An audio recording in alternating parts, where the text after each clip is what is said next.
शं वरुणः शन्नो भवत्वर्यमा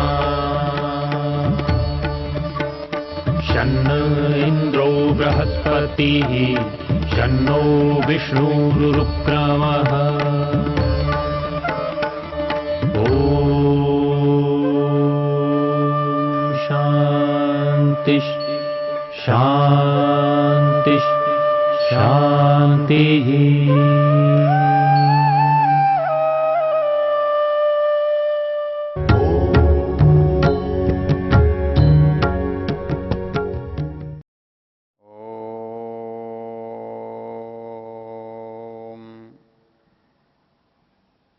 ये वेद विज्ञान का क्रम, इसमें वेद के अंदर जो मनुष्योपयोगी विचार दिए गए हैं उनकी हम चर्चा कर रहे हैं।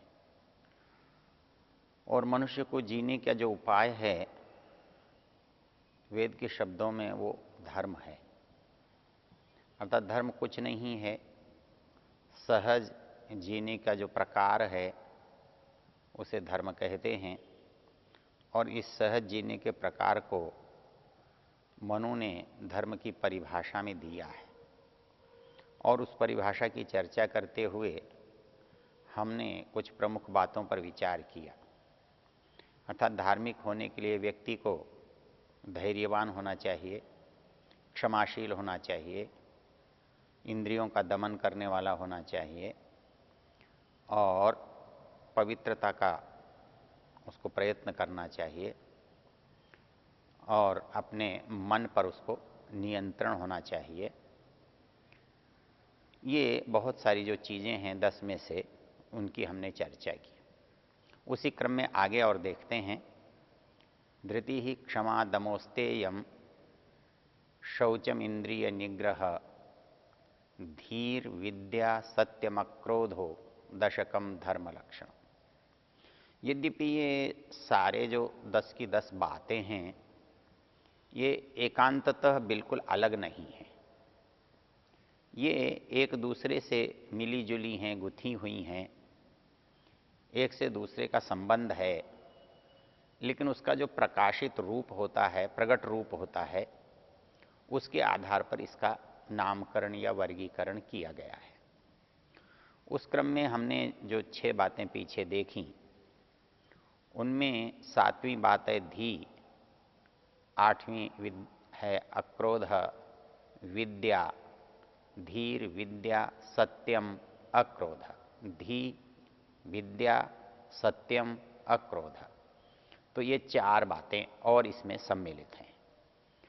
इनमें जो सम्मिलित 4 बातें हैं इनमें पहली चीज़ है धी। धी संस्कृत में बुद्धि को कहते हैं।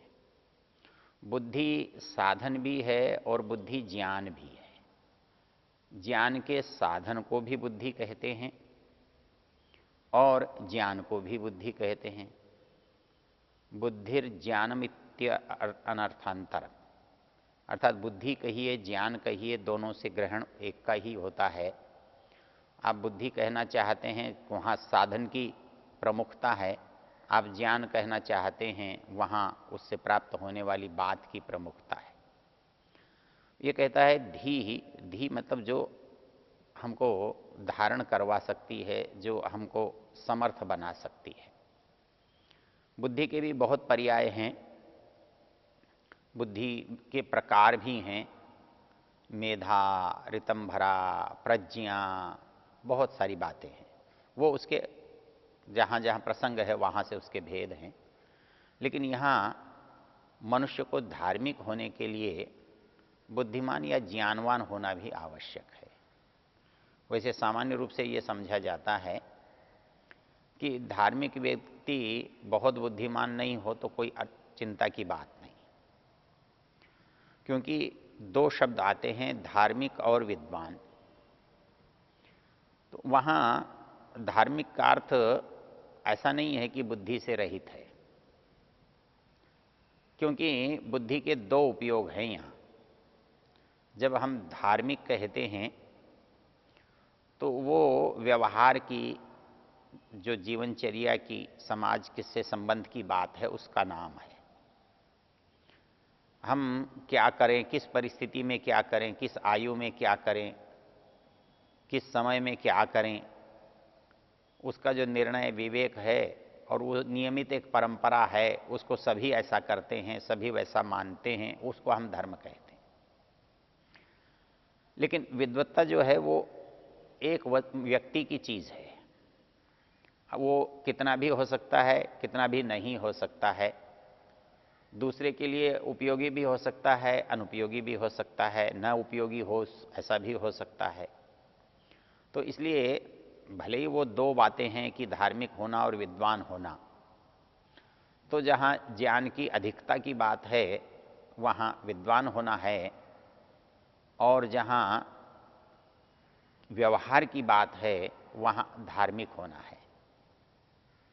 क्योंकि अधार्मिक व्यक्ति से समाज को और उस व्यक्ति को नुकसान होता है, अविद्वान व्यक्ति से नुकसान तो होता है पर बहुत अधिक नहीं होता है। हाँ, ऋषि दयानंद कहते हैं कि मनुष्य को धार्मिक भी होना चाहिए और विद्वान भी होना चाहिए। यदि मनुष्य केवल धार्मिक हो और विद्वान न हो तो वो जिसके साथ व्यवहार कर रहा है उसमें अपनी ओर से तो वो ठीक कर रहा होता है, लेकिन ये अनिवार्य नहीं है कि वो व्यवहार ठीक ही हो। जो आदमी पूजा में लगा हुआ है, आदर में लगा हुआ है, भक्ति में लगा हुआ है, वो अपनी ओर से तो बहुत अच्छी कर रहा है, लेकिन ऐसा तो हो सकता है कि वो जिसकी कर रहा है वो भी पात्र है या नहीं है। तो जो व्यक्ति केवल धार्मिक होता है, लोग उसे ठग लेते हैं, मूर्ख बना लेते हैं, अपना पाखंड में उसे सम्मिलित कर लेते हैं। वो श्रद्धावश, स्वभाववश वो उनके साथ लग जाता है, क्योंकि उसकी वृत्ति धार्मिक है। तो उसको लगता है जहाँ भी लोग धर्म की बात कर रहे हैं वो ठीक ही है, वो उनके साथ जुड़ जाता है। और जो व्यक्ति विद्वान होता है, बुद्धिमान होता है, और यदि वो धार्मिक नहीं हो, फिर वो केवल हानि लाभ की बात करता है कि मुझे इसमें क्या प्राप्ति है, मुझे इससे लाभ है या मुझे इसमें हानि है। तो इस लाभालाभ की बात जब होता है तो संवेदनाएं लुप्त हो जाती हैं। हम उसके साथ सहानुभूति, दया, करुणा, उदारता, परोपकार की बात नहीं करते हैं। केवल बुद्धिमत्ता की बात जब हम करते हैं तो शुद्ध स्वार्थ की बात करते हैं, अपने लाभ की बात करते हैं, दूसरे को ठगने के, लूटने की बात करते हैं, दूसरे को नुकसान पहुंचाने की बात करते हैं। तो हमारी बुद्धि का उसमें हम उपयोग करते हैं। तो दो परिस्थितियां हैं, धार्मिक होना और बुद्धिमान होना, विद्वान होना। तो यदि कोई एक है तो अधूरा है। यदि धार्मिक मात्र है तो लोग उसे मूर्ख बना लेते हैं, और केवल विद्वान मात्र है, बुद्धिमान मात्र है तो वो धूर्त बन जाता है, वो दूसरों को नुकसान पहुंचता है। इसलिए जो व्यक्ति धार्मिक भी हो और विद्वान भी हो, वो व्यक्ति संवेदनशील भी होगा और विवेकी भी होगा। इसलिए धार्मिक मनुष्य को विद्वान होना अधिक लाभदायक है, और विद्वान मनुष्य धार्मिक है तो मनुष्य समाज के, व्यक्ति के, लोगों के प्रति संवेदनशील, सहयोगी बन सकता है। तो इसलिए यहाँ पर जो बात कही है वो ये कहता है कि धी जो है वो धार्मिकता का लक्षण है। क्योंकि उसको यदि पता नहीं है कि ये वस्तु कैसी है, हानि की है, लाभ की है, करने की है, नहीं करने की है, तब तक फिर उसके करने का कोई समाज को लाभ तो नहीं पहुंचेगा, ना उसको ही कोई लाभ पहुंचेगा।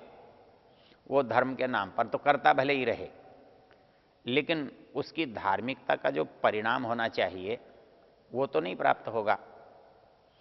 इसलिए ये कहते हैं कि जो मनुष्य धार्मिक है उसके साथ उसे विद्वान भी होना चाहिए, बुद्धिमान भी होना चाहिए। बुद्धिमान अवसर को जो पहचान करके तदनुकूल व्यवहार कर सके, तदनुकूल आचरण कर सके, उचित आचरण कर सके, वो व्यक्ति बुद्धिमान कहलाता है, धीमान कहलाता है, समझदार कहलाता है। तो धार्मिक व्यक्ति नासमझ हो, मूर्ख हो, इसलिए उसको धार्मिक माने, ये कोई अच्छी बात नहीं है। समाज में सबसे बड़ा संकट यही है। हम उसे अच्छा समझते हैं, तो भले वो बुराई ना करता हो लेकिन बुराई का विरोध ना करता हो। जब हम कहते हैं जी बड़े धर्मात्मा, बड़े सज्जन आदमी हैं जी, वो किसी को कुछ भी नहीं कहते जी, अर्थात आप कुछ भी बुरा करें भला करें, वो आपको बुरा नहीं कहते, आपके बुराई को बुरा नहीं बताते, आपको बुराई करने से रोकते नहीं, तो आप समझते हैं बड़े भले आदमी हैं जी। अजी हम तो समय कभी भी दफ्तर में चले जाते थे, कभी भी आ जाते थे, उन्होंने हमें कभी कुछ नहीं कहा जी, बहुत ही भले आदमी थे जी, बड़े सज्जन आदमी थे। तो यदि इसको आप सज्जनता, इसको आप धार्मिकता, इसको आप सरलता मानते हैं तो ये तो गलत है, ये बुद्धिमत्ता नहीं है। बुद्धिमत्ता तो ये है कि आपको वो उचित काम करने के लिए कहने का उनमें सामर्थ्य हो। आपको वो कह सकते हैं देखिए समय इतना है, इस समय पर आपको आना चाहिए, ये काम आपके करने का है, ये आपको करना चाहिए। इससे आप अधार्मिक कैसे हो जाएंगे, आप असज्जन कैसे हो जाएंगे। लेकिन हमने परिभाषा बना ली कि सज्जन वो आदमी है जो धूर्त आदमी का भी साथ दे, सज्जन वो आदमी है जो गलती पर भी टोके नहीं, सज्जन वो आदमी है जो अपना बिगाड़ दिया फिर भी उसे छूट दे दे। आप ऐसा व्यक्तिगत तो कर सकते हैं, लेकिन जब आप किसी सामाजिक उत्तरदायित्व को लेकर बैठे हैं तब आप ऐसा नहीं कर सकते। तब आपको जो उचित है वही करना होगा। हम बुराई को करने, बुराई को सहने, बुराई के भागीदार होने को सज्जनता समझते हैं। हम जो नशे हैं उनको करने को धार्मिकता समझते हैं। हमारे यहाँ जो लूट खसोट है उसको करने को हम धार्मिक मानते हैं। तो इसलिए मनु महाराज ये कहते हैं कि धार्मिक होने के लिए बुद्धिमान होना भी आवश्यक है।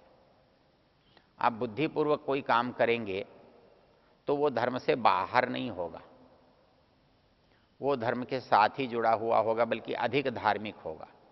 एक मूर्ख व्यक्ति का धार्मिक होना और एक विद्वान व्यक्ति का धार्मिक होना बहुत अंतर होता है। क्योंकि जो मूर्ख व्यक्ति धार्मिक होता है वो रूढ़िवादी होता है, वो बाह्य क्रिया को धर्म समझता है। और विद्वान आदमी जब धार्मिक होता है तो परिणाम क्या आता है उस धर्म को जानता है, उसको समझता है। हमने सोच लिया कि जो बड़े कहते हैं वो धर्म है, हमने मान लिया, और बड़े कितनी भी मूर्खता की बात कहते हों, अनुचित बात कहते हों, हम कहते हैं बड़ों ने कहा है उनको मानना धर्म है। ये गलत है। इसके हमारे इतिहास में हम पीछे उदाहरण दे चुके हैं कि युधिष्ठिर जैसा धार्मिक व्यक्ति मूर्ख था, क्योंकि वो इस बात को धर्म मान रहा था कि बड़ों ने कहा है तुम जुआ खेलो, इसलिए जुआ खेल लो। इसे कोई धार्मिकता नहीं कहते, और यह धार्मिकता स्वीकार्य भी नहीं है। लेकिन इसके विपरीत वही इतिहास हमारे को राम के रूप में दिखाई देता है।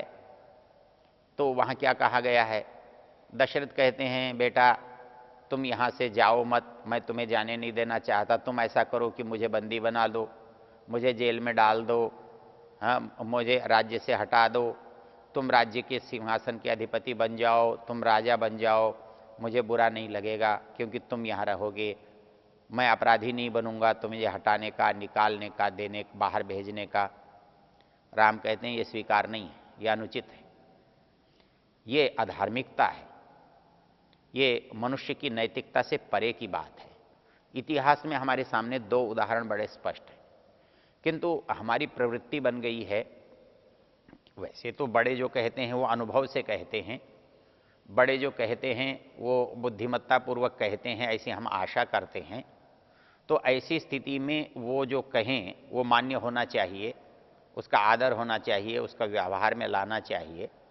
लेकिन जब हम बहुत स्पष्ट जानते हैं और वो भी जानते हैं कि यह गलत है, और उस गलत को करने का यदि कोई बड़ा आदमी आग्रह करता है तो उसको स्वीकार करना धर्म नहीं कहलाएगा, बल्कि उसको सहज किंतु दृढ़ शब्दों में उसका निषेध करना, उसको रोक देना, उसको मना कर देना, ये वास्तविक धार्मिकता होगी। हम ये समझते हैं धार्मिक आदमी है तो उसका दृढ़ता से शायद संबंध नहीं होता, लेकिन धार्मिक व्यक्ति बन ही सत्यवादी सकता है। धार्मिक व्यक्ति जो उचित मानता है वही उससे आशा की जाती है।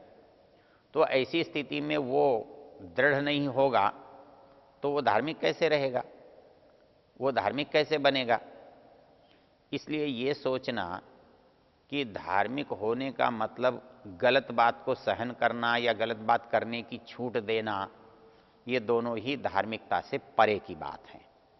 वास्तव में धार्मिकता तो जो मार्ग है जाने का सही और सच्चा, उस पर स्वयं को बना के रखना और दूसरे को भी उस पर बना के रखने का प्रयत्न करना, उसको बाध्य करना, उसको चलाना, ये वास्तविक धार्मिकता है। क्योंकि मनुष्य अपने ऊपर जब नियंत्रण रखता है तो वो दूसरों पर भी नियंत्रण रख सकता है। और धर्म आत्मनियंत्रण का दूसरा नाम है। अधार्मिक व्यक्ति में और धार्मिक व्यक्ति में क्या अंतर है? जो नहीं करना चाहिए जो करता है वो अधार्मिक है। शराब नहीं पीनी चाहिए पीता है, अधार्मिक है। जुआ नहीं खेलना चाहिए खेलता है, अधार्मिक है। दुराचार नहीं करना चाहिए करता है, अधार्मिक है। किसी से ऋण लेकर चुकाता नहीं है और अधार्मिक है। तो ये जो धार्मिकता है ये हमारे जीवन के लिए जो अनिवार्य कर्तव्य हैं उन्हीं का दूसरा नाम धार्मिकता है। तो धार्मिक व्यक्ति दृढ़ न हो, धार्मिक व्यक्ति अपने लिए सहिष्णु न हो, धार्मिक व्यक्ति तपस्वी न हो तो धार्मिक कैसे हो सकता है? तो यही बात इसमें समझाई गई है। इस समझाने के जो क्रम में हमारे साथ बात कही तो उसमें मनु महाराज एक ही बात कहते हैं कि धृति क्षमा दमोस्तेयम शौचम इंद्रिय निग्रह। तो धी, ये बुद्धि जो है मेरी, ये विवेकशील होनी चाहिए। इसको ये पता चलना चाहिए कि ये करने का काम है और ये न करने का काम है। यदि मुझे इस बात का पता चल जाता है तो वो मैं धार्मिक रह सकता हूँ, मैं बुद्धिमान रह सकता हूँ। तो मुझे बुद्धिमान होने के लिए, मुझे धार्मिक होने के लिए इन दोनों बातों का साथ साथ होना आवश्यक है। हम ये मानकर चलते हैं जी धर्म के काम में बुद्धि का दखल नहीं होता, तो बुद्धि का दखल नहीं होता वो चीज़ धार्मिक कैसे हो सकती है? क्योंकि धार्मिक वो होती है जो लाभदायक होती है, जो सबके हित की होती है। और आप काम कर रहे हैं और आप उसे कहते हैं कि जी इसमें बुद्धि की बात नहीं है, ये तो धर्म की बात है। धर्म को आपने परंपरा मान लिया, धर्म को आपने रूढ़ी मान ली, धर्म को आपने केवल क्रिया मान लिया कि आप इधर मुंह करके ये काम करेंगे तो शुभ है और इधर मुंह करके करेंगे तो अशुभ है। कारण होना चाहिए भाई। आप दरवाजे के साथ बैठे हैं, आप पूर्व दिशा में बैठे हैं, तो कारण है कि प्रकाश के कारण से, उत्साह के कारण से विवेक आपके मन में जागृत होता है। लेकिन केवल ये सोचना कि ऐसा करने से ऐसा हो जाता है, तो ये करने से हो जाने के पीछे बुद्धि नहीं है, तो इसलिए वो किया गया काम धर्म भी नहीं है। आप बलि दे रहे हैं कि यह धार्मिकता है। क्यों? भगवान इससे प्रसन्न होते हैं। सोचने की बात है कि भगवान की प्रसन्नता का ये कारण कैसे बन सकता है? तो प्रसन्नता के लिए कारण बनने के लिए कुछ बुद्धिमत्ता की बात होनी चाहिए। तो इसलिए मनु महाराज इसके रूप में वो कहते हैं कि धार्मिक व्यक्ति को बुद्धिमान भी होना चाहिए। इसलिए धी को एक धर्म के लक्षण के रूप में उपस्थित किया है। धृति, क्षमा, दम, अस्तेय, इंद्रिय निग्रह, उसके बाद जो बात कही गई है वो धी। तो इसलिए ये बात हमारी समझ में आती है कि हम जब भी धर्म को बुद्धि से अलग करते हैं तब हम धर्म को गलत परिभाषित करते हैं या धर्म को हम गलत समझते हैं। इसलिए मनु महाराज कहते हैं कि आप जो करते हैं वो करने की चीज़ ठीक होनी चाहिए, आपके लिए भी लाभदायक होनी चाहिए और दूसरों के लिए भी लाभदायक होनी चाहिए। तो ऐसी ही चीज़ धार्मिकता की कसौटी है या धार्मिकता की पहचान है। तो हम जो धर्म जिसे कहते हैं वो हमारे साथ जुड़ी हुई एक सहज, सतत, एक शाश्वत चलने वाली प्रक्रिया या व्यवहार का नाम है, जिसमें सदा ही विवेक की आवश्यकता होती है, सदा ही जिसमें क्रिया की अनिवार्यता होती है, तो विवेक और क्रिया का जो संबंध है, इसको बनाने का जो प्रयत्न है, हम उसको ही धर्म समझते हैं और धर्म समझना चाहिए। मनु जो हैं इसी बात को धार्मिकता कहते हैं। इस दृष्टि से ये लक्षण धर्म का घटित होता है। ओ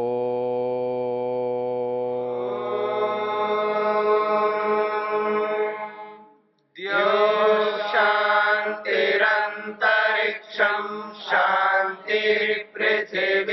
शान्तिरापः शान्तिरोषधयः